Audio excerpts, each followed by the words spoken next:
TV वाले गोदी पत्रकार खूब उछल उछल कर इमरजेंसी पर डिबेट कर रहे हैं। चित्ता त्रिपाठी से लेकर सुशांत सिन्हा और नविका कुमार तक तमाम गोदी एंकर 50 साल बाद भी इमरजेंसी पर डिबेट करके बीजेपी का एजेंडा चलाने की कोशिश कर रहे हैं। जिन्होंने लोकतंत्र के चौथे स्तंभ यानी मीडिया को चढ़वंदना का धंधा बना दिया है, हर समय सरकार की ढाल बने रहते हैं, वो गोदी गिद्ध इमरजेंसी पर बात कर रहे हैं। ऐसे में आज हम आपको विस्तार से बताते हैं कि बीजेपी कैसे गोदी मीडिया के जरिए 50 साल पहले लगी इमरजेंसी की आड़ में अपना एजेंडा चला रही है। बॉस, मौका मिल गया है, अब तो संविधान भी बदल सकते हैं और हमेशा के लिए सत्ता में बने भी रह सकते हैं। जैसे चीन में राष्ट्रपति है ना, वैसा सिस्टम भारत में बनाने का प्रयास चल रहा था कि खत्म कीजिए संसद। क्या है ये सब? सुशांत सिन्हा ये बताने की कोशिश कर रहे हैं कि कैसे इमरजेंसी लगाकर देश में चीन जैसा सिस्टम बनाने और चुनाव का सिस्टम ही हमेशा के लिए खत्म कर देने की तैयारी चल रही थी। लेकिन गोदी सुशांत आपको वो सच नहीं बता रहा जो असल में उससे बताना चाहिए था। अब आप ये चिट्ठी देखिए। इमरजेंसी के समय आरएसएस प्रमुख बाला साहब देवरस खुद इंदिरा गांधी को चिट्ठी लिख रहे थे और चिट्ठी में खुलकर इमरजेंसी का समर्थन किया था। ऐसे में अगर इंदिरा गांधी इमरजेंसी लगाकर देश में चुनाव का सिस्टम ही खत्म करना चाहती थी तो फिर बीजेपी का हिस्सा आरएसएस इंदिरा गांधी के समर्थन में चिट्ठी क्यों लिख रहे थे? ऐसे में चिट्ठी इस बात का सबूत है कि कैसे इमरजेंसी के नाम पर सुशांत बीजेपी का एजेंडा चला रहा है, नफरत फैलाने की कोशिश कर रहा है। एक खुलासा यह भी देखिए, पूर्व आईबी चीफ खुद बता रहे हैं कि आरएसएस ने आपातकाल का समर्थन किया था और समर्थन में तत्कालीन प्रधानमंत्री इंदिरा गांधी को पत्र भी लिखा था। लेकिन मजाल है कि गोदी मीडिया आपको यह सच्चाई बता पाए। You're saying the RSS supported the emergency? Correct. You're absolutely sure of this? Absolutely sure. The record is there, I'm sure.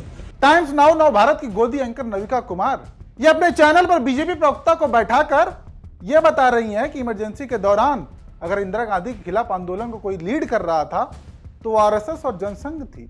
26 जून 1977 को सुन लीजिए अमीक जमाई, द इकोनॉमिस्ट ने लिखा था कि पूरा का पूरा अंडरग्राउंड कैंपेन इंदिरा गांधी के खिलाफ नॉन लेफ्ट विंग रेवोल्यूशनरी में अगर कोई लीड कर रहा था तो जनसंघ और आरएसएस लीड कर रहे थे।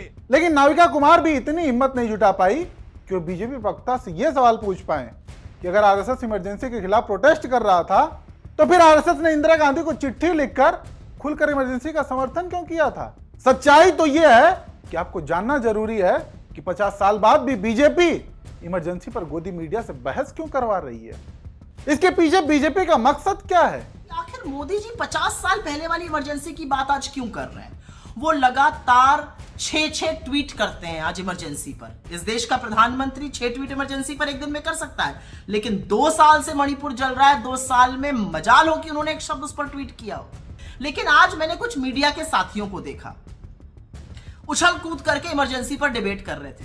अरे चरण चुंबकों, और ये वही चरण चुंबक हैं जिनका शो व्हाट्सएप पर पीएमओ का एक चपरासी निर्धारित करता है। पीएमओ के चपरासी के पास से फर्रा आ जाए, वो ब्रेकिंग न्यूज करके बिना चेक किए चलती है। बीजेपी इनके शो के गेस्ट डिसाइड करती है। लोकतंत्र के चौथे स्तंभ को इन्होंने चरण वंदन का जिनको माध्यम बना दिया, वो इमरजेंसी पर डिस्कशन कर रहे हैं। ये लगातार सरकार की ढाल बने रहेंगे, लोगों को कोसेंगे, और ये वो लोग हैं जो लगातार सरकार की वाहवाही में अपना जो कर्तव्य और कर्म है उसको भूल चुके हैं। ये अपने साथी बहादुर पत्रकारों के साथ भी अगर बदसलूकी होती है तो मुंह मोड़ देते हैं। ये बात करेंगे इमरजेंसी की। बात तो सही है। जो गोदी पत्रकार देश में बीते 11 सालों से लगी अघोषित इमरजेंसी पर सवाल नहीं पूछ पा रहे, वो आज बीजेपी की दलाली में इतने पागल हैं कि 50 साल पहले लगी इमरजेंसी पर डिबेट की जा रही है।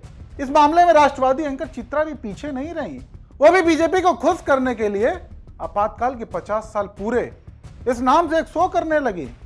लेकिन आपको यह नहीं बताया कि 50 साल पहले लगे आपातकाल को लेकर राहुल गांधी पहले ही साफ कर चुके हैं कि देश में इमरजेंसी लगाना एक गलती थी।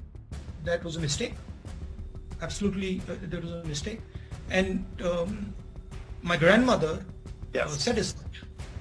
And there's a fundamental difference between what happened in the emergency and it was wrong and what is happening now. लेकिन इसके बावजूद आज 50 साल बाद भी अगर बीजेपी के कहने पर गोदी मीडिया के लिए इमरजेंसी बहस का मुद्दा बना है तो इससे साफ होता है अपने बीते 11 साल के कार्यकाल में हुए गलत कामों को छिपाने के लिए बीजेपी जनता का ध्यान भटकाना चाहती है। जनता को असल मुद्दों से दूर करना चाहती है ताकि लोग इमरजेंसी में उलझे रहें और बीजेपी मौज करती रहे। खैर, गोदी मीडिया जिस तरीके से इमरजेंसी पर बहस कर रही है, इसको लेकर आपकी क्या राय है, हमें कमेंट करके जरूर बताएं।